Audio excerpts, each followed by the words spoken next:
Right, ladies and gentlemen, today I'm going to be showing Wilco Evening Primrose. As the name might suggest, they smell best in the evening, and I know because I've grown before, they smell absolutely divine. So first of all, to get started, I'm using a peat-based compost with up to 6 weeks feeding. First of all, top your tray up, give it a gentle tap down with your block. Once you've done that, get your seeds open like so. Once you've sown these, they do self-seed all over your garden as well, so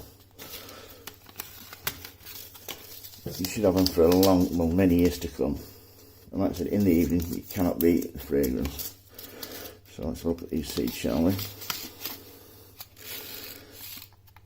There we go. You can see them. Gently sprinkle, nice and evenly over the top of your compost. I have microwaved this compost just to precaution, just to make sure it's sterilised, because you don't know how long it's been there in the garden centre. It might look like a new bag, but it could have been there for months or years.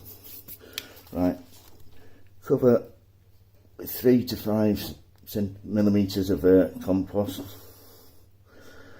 and then you want to just tap it down like so, and then water it, and then cover it with this on top and on a nice warm windowsill. Should take, let's see what it says here, 21 to 28 days to germinate. So that's Evening Primrose, how to grow. Any questions, don't hesitate to ask. If you like, give me a thumbs up, and please subscribe. Thank you. Bye.